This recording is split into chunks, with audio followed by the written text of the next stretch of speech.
to share his story. Okay, quite an apt discussion to have as well. If you want your input as well, you can tweet us at K24TV. You can also SMS us. The line is 21222. Tell us what you're feeling about that particular moment as well. It was marked yesterday, but the conversation happens today as well. So you can tweet us, let us know how it is so far. Let us know how the new month is turning out for you as well. Lots of showers right across the country. Yes. That's an issue that we'll be talking about in a newspaper review as well. How prepared are we for that? And of course, I'm looking at the fact that probably later on we'll be talking about a drought, lack of rains.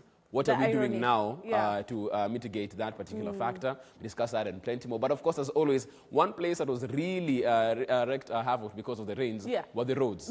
We saw how especially our urban network right across the city, very many roads are being flooded because of the rain. So we'll start from there, look at the roads, and then straight after that, get into your newspaper review. Good morning.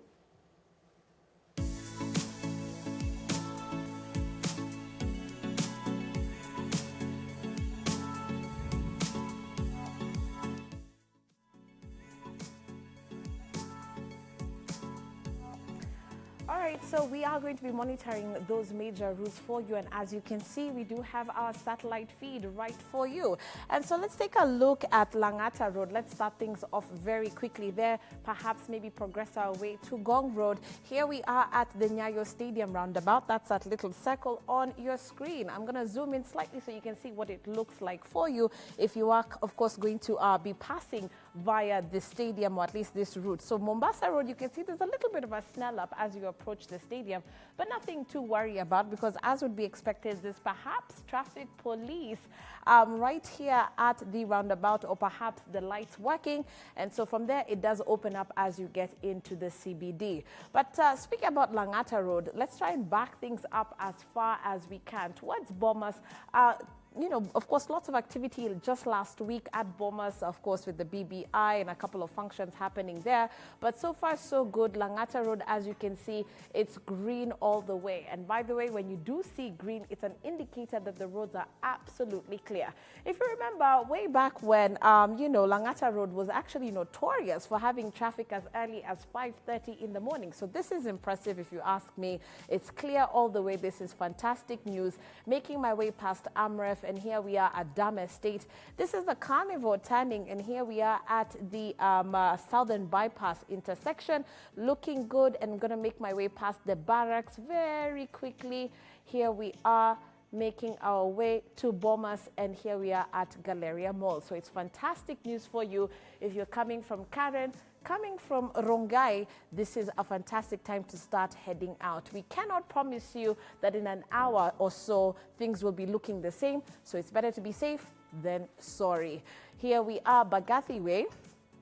A key route that we take a look at, because it is a link road between those of you coming from the sides of Mombasa Road and, of course, Langata Road, trying to make your way to Kilimani. So what are things looking like for you if you are, of course, on that side of town? So far, so good. Here we are making our way past Riara University, and I have landed at the KNH roundabout. That's that little circle on your screen. I'm going to zoom in slightly. Here we are, Coptic, and of course, you can see City Mortuary there on your screen. As always, I like to back things up towards the sides of Junction Mall so you can see just how Gong Road is looking like for you.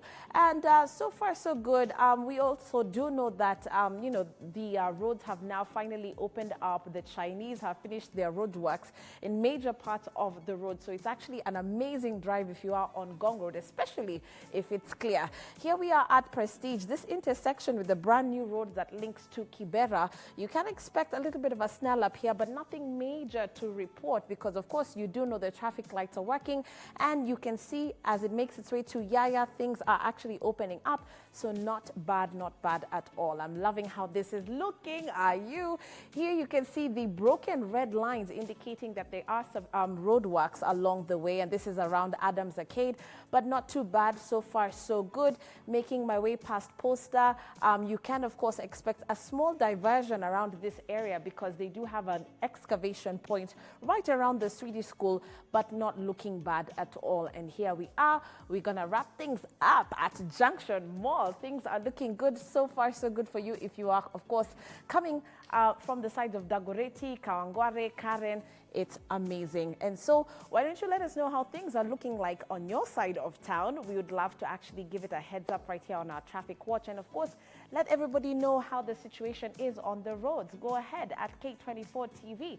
Send us a tweet pic. We'll appreciate it. Jeff Mota is up next with the newspaper review.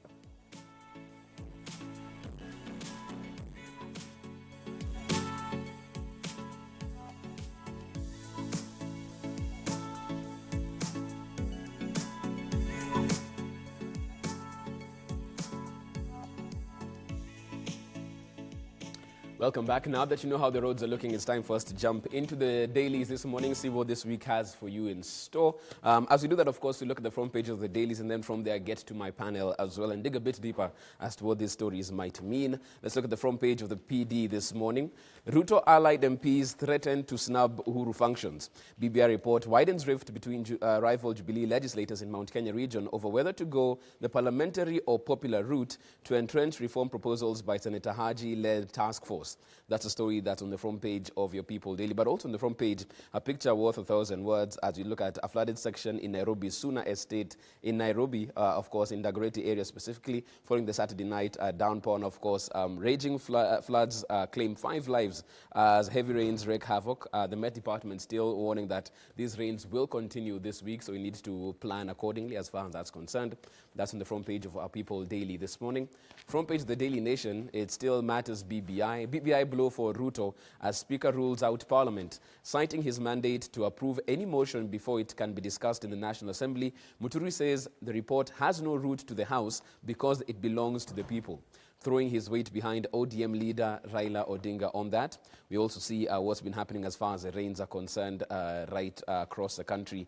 This being in Voi, Taita Taveta County. Heavy rains just wreaking havoc across that particular county. As you can see, there are family trying to cross the river in that particular area. As you can see, assistance from the Red Cross as well. Pictures that were pretty common, of course, right across this weekend right there. You can see and get that story in your copy of the Daily Nation this morning. Also in the Daily Nation's page, of course, it's all about a pastor's gospel. Pastor Manyura, who charges for each item that he gives in his church. If you have a one-on-one with your apostle, you're going to pay 5,000 shillings for that. Special healing and deliverance, that costs you 3,000 shillings. If you want personal dedication, sets you back 1,000 shillings. And it goes on and on, even anointing oil. If you want a pen or pencil, it each comes at a price tag, right? Then we're talking about this gospel because we had seen that with Pastor Nganga, but it's not only unique to that particular church. The more we look at the church right now, it's booming business, or so it seems, and it's a story that you can get in your copy of the Daily Nation this morning. Front page of the Standard revealed Kenya's most popular high schools. As for month's election starts today, they look at the schools right there and the choices that were made by the various candidates. From the girls' schools, Pangani, Alliance Girls, Moi Girls High School, Kenya High, Limuru Girls, and for the boys, Kapsabet, Maranda, Alliance High School, Mango High School, and Lenana High School right there. Looking at that, and of course the formal admission results out today as well. So of course it's going to be a key focus as most standard 8 pupils and candidates get to know where they'll be going next. Also, Matiang'i, the punching bag of Uhuru's BBI critics. Angry Jubilee MPs who are critical of handshake report accuse Interior CS of disrespecting the deputy president. That's an angle that has been taken right there, and we'll be talking about what way forward as far as this report is concerned. The Star's headline also alluding to that particular fact. 2022, are Uhuru and Raila grooming Matiang'i? DP Ruto accuses Matiang'i of arrogance despite being a beneficiary of Jubilee government. Super CS's latest activities point to a man on a mission with an eye on the ballot, says the Star, and you can get those details right there. But also, of course, the pictures that we see on each of the front pages, of course, telling of what's going on the ground. Literally, residents across tried to cross a bridge that collapsed under raging floodwaters at Marich Village, this in West Pokot, and we know what happened there as far as the landslides are concerned, and even just trying to get aid efforts and assistance to that particular area has been particularly difficult with the time, of course, and that is a story that you can get in your copy of the Star. Front page of the Business Daily, banks pay lowest rates on savings in 36 months. Fall in savings return linked to removal of the floor on deposit interest rate. So that's a story that you can get in detail in your copy of your Business Daily this morning. I'll get to my panel, of course, dig a bit deeper as to the big stories of the day. This morning, joined by Arnold Maleba, Public Policy Analyst. Good morning, sir. Good morning. Welcome to the show. Thank you. For the first time, Michelle Alwoch, Governance Specialist. Morning. Good morning. Welcome to the show as well. We also have John Opuko, who's a governance expert as well. Good morning. Good morning. And we have Wilkista Aduma, a political analyst. Good morning. Morning. Right now, of course, if we're looking at a political angle, if we're looking at what's happening in the government, right now there's only one thing we're talking about, and this seems to be the BBI report that, as I said, as we were introducing the show, should have actually brought everyone together, should have closed ranks and have people move in one direction. When we saw what happened at Bomas, that's all they were talking about, that we are now one. For those who are embraced, we're going to, just remove all these factions we have and move as one. But a couple of hours after that, things took a totally different turn. Well, Kista, let me start with you. From the report, as you look at it, did it deliver what you were expecting it to deliver? Because you waited for 18 months plus for this. Did it capture what you were hoping would be captured in it? Well, the report does capture a lot about what the Mwananchi was hoping for it to capture in terms of national cohesion, ethos, and just having a unity and a common purpose for the country. But then you look at it deeper, and it seems to have, awarded or sort of to have a reward system for the political leaders. So that's where it's a bit shaky for the common Mwananchi, and then. In the case where there's the divide and whether the report should go to Parliament or whether we should have a referendum, and then on the first day we see the political class talking about it going to Parliament and discussing, and then the next day at the launch of, rather the opening of the ODM house, we get to know a different turn of events. So we look at Parliament and we see Parliament as a place where you have different political actors from political parties. And we know essentially when you're in Parliament, you do have to carry the ideals of your political party. So there's also the issue of integrity in Parliament, and Chapter 6, that's where the biggest issue is. And I think for most people, it's whether Parliament has integrity enough to be able to pass, these laws without wanting to create a reward system for the political leaders or positions for themselves. And even as we look at this, and we'll be discussing that a bit deeper when we talk about the integrity of the House and them not being at a point in their stage that they can actually carry this through with integrity. But as we look at that, on the ground, John, I don't hear very many people who are, ordinary Kenyans talking about this report. They watched what happened at Bomas, and they're moving on because they still feel they still can't afford the unga that's there. They have floods that are up until their doorstep. So this report seems like it's their thing. Let them go and do their thing at the rally. We still have our own issues that haven't been spoken to. What's your sense on the ground? Thank you. First of all, let me first say pole to the flood victims, the families who have been affected with the floods. I think it is something that we as a nation have to admit that there is a problem. With the BBI, to me, I feel, yes, it has carried some aspirations of the Kenyans, especially with the Health Commission coming on board.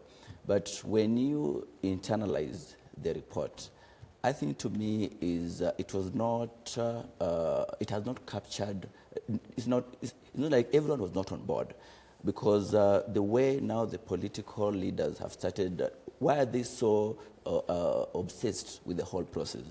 The common Mwananchi, to me, even if the report is going back to the Mwananchi, are we going to access it? Is Wanjiku, is Anyango, or Atieno going to be able to access this report? So to me, I feel unless sensitization and civic education is done properly, it will just be a report that will be stamped by the political leaders, and we, as the common Mwananchi, will have no say.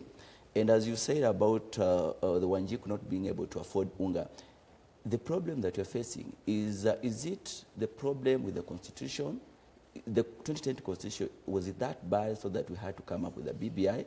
Because when you talk about Article 10, which talks about inclusivity, the Constitution of 2010, does it have all these issues about Article 10 of the Constitution? So I think these are things that we need to internalize, we need to discuss.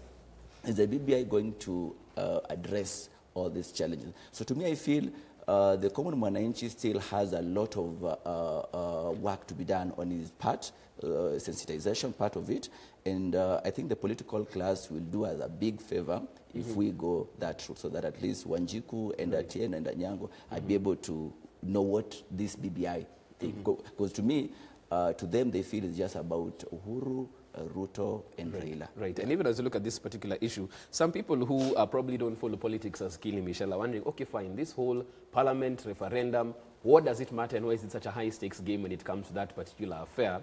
What's in it, whether it goes a parliamentary route or goes to the people, as some proponents are asking for? You know, that's a good question, because just picking up from where he left it at, he insinuated, or he indicated that most of the political people are apathetic to politics.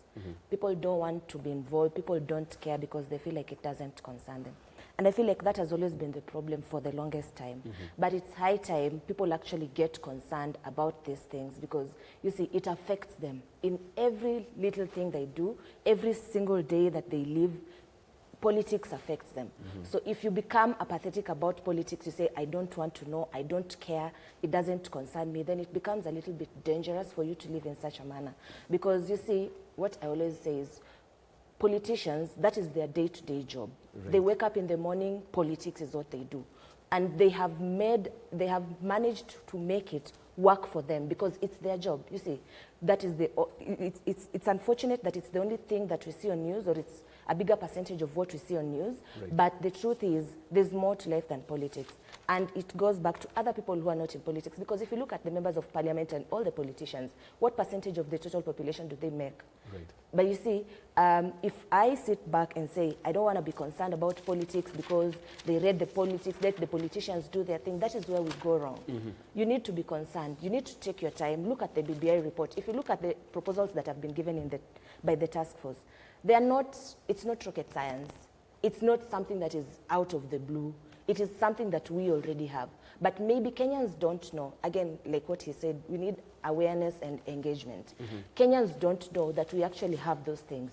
So politicians have taken their time, analyzed where the problem could possibly be, or created a problem, then made these things work in their favor. Right. So the Kenyans need to stop being apathetic and actually look at this document in its entirety, make sober decisions. Don't be guided by the political, which political leader you follow, and expect that they will make it work for you. No, that guy is just looking for his interest. Right. Look at the document, make sure that it also works in your interest, because it is your right. Okay, and even I was talking about, what I was asking was, when it comes to parliamentary or referendum, why the push for this particular issue? For someone who's seated there wondering, okay, fine, my interests as Wanjiko, where do they fall? Is it in parliament, is it referendum, any normal person would look at it and be like, referendum? I mean, that you mean changing the constitution?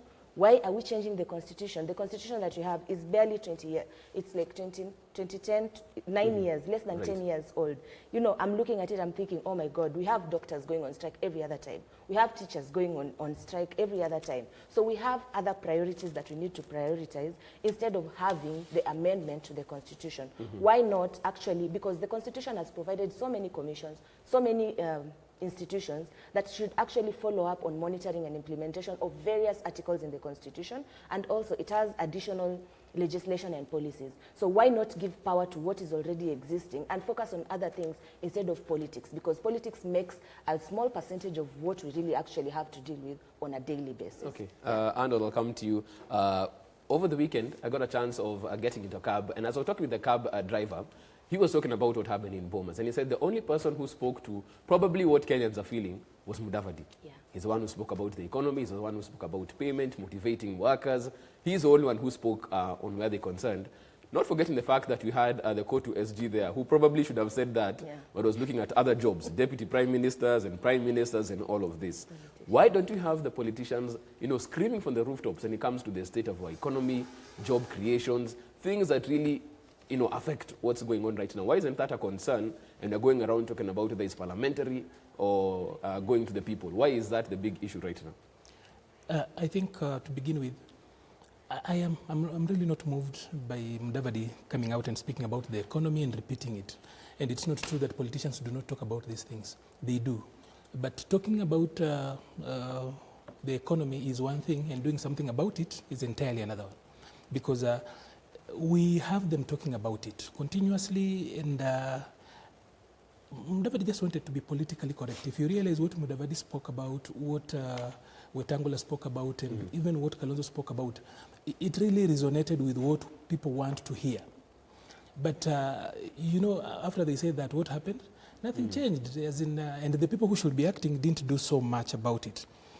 You talking about where we are today, we'll start, but it's 10 years since we got the new constitution, and that, in my opinion, is sufficient time for us to do an audit, a constitutional audit, and just see, is it working for us? Are there places where we can actually make better? Is there something else we need to do very well? 10 years is a very long time. Even in production of equipment, there's normally that phase where you do a PIP, program improvement, product improvement program, just to ensure that it's working optimally, at least meeting the needs. So I think BBI, from its thinking, is correct and is okay for us. How it's being implemented is what is different and is debatable. I know, being a political process, there is never the right time and the right environment to start, but you have to start somehow. For me, if you look at Bomas was a flop. It was very petty. It wasn't mature. It came out as small boys and girls fighting over very small things. They didn't look like the leaders we would really want to do. But it was good. In my opinion, when people fight and there are raw emotions, I think we should encourage that a lot, because no one said that dialogue is easy. If dialogue was ever easy, we would not be having the problems we have in the world today. So dialogue is difficult, more so a national dialogue. So I would encourage that goes on, so that people come out raw. We speak to each other. When you hear what is coming out from Senator Ledama, you saw Murkomen coming out very raw and very forceful. You saw Duale coming out, and he literally looked like a man who is on a mission to kick somebody. But that is what we really need, so that we speak to each other. The other bit of it is parliamentary versus popular. I know the Speaker is being dishonest when he says the report has no route to Parliament. Technically, yes, it was established elsewhere, and then there has to be a way. But knowing that Parliament is a house of means and possibilities and facilities, there is always a way. They can always come up with a way of regularizing and having that report in the House. So it's not entirely, and it's not cast in the stone. But what he might not be saying is one thing, that Parliament does not have the moral authority. Leave alone the issues about integrity or what. They do not have the moral authority to work on this report for these reasons. Number one, that 80% of what is in that report doesn't need constitutional change. It doesn't. Most of it are things that just need policy and administrative and probably some legislative push here and there. In fact, the report is an indictment on the governments we have had for the last 10 years. Because what law did you want to change to have a new register of political parties? Right. What law, what constitution did you need to change at that particular time? Most of those things, to get them right, didn't need even a law in Parliament. It just needed a proper government putting out a proper budget and a manifesto, if that were. But largely, it was just about Vision 2030 if we were to follow through that. But Parliament, I'll just point out a few things that the report is looking at. If you look at the two-thirds principle, it is this Parliament that has failed 5 times. Bills have gone to Parliament 5 times, and 5 times the bills around Article 27 have been defeated. 5 times. So how are we sure that overnight they have changed, and then when we give them this report, they will implement it? They have refused to work on Article 27 and Article 100 entirely, but they will create jobs for cabinet administrative secretaries, a lot of them. They will create thousands, actually, of political jobs of guys who came in. We created jobs for about 3,000 people who showed up. They are not in the mainstream PSC, but they showed up. You are an advisor here, you are an assistant there. About 2,000 people got jobs. You know, if you look at that money spent, it will still bring in the women we needed in Parliament, it will still bring in the women we needed in the Senate. That Parliament does not have a moral authority, and they do not have the capacity. They should not even be telling us that they want to work on this. We know that they just want that thing so that they get rich. But this one is on a very light note. If this thing comes out here, then of course there will be distribution of wealth equitably, not to some 290 guys are sitting alone and sharing a little bit, but largely because we, the people, are their employers, and we give them work, and this report is actually an indictment that they failed. They would rather just bring it back to us. I know I do not like a referendum at this particular time because it has got the potential of going very divisive, being polarizing. But looking at Parliament, and in the last 7 years, I would rather we just go the other way. Okay, I will take a short break. We want your view on this as well. What do you feel on this take in terms of it going either parliamentary or popular initiative? And what to take of the report so far? Because most people had time to go through it over the weekend. We'd like your take at K24 TV. We'd also want your feedback on SMS if that's what you want to do on 21222. But also let's talk about the youth question right there. Very many people asking, was the youth question addressed clearly in there, or is it an issue that will be used for political gain later on in 2022? We talk about that and plenty more, of course, after the break. This is K24 This Morning.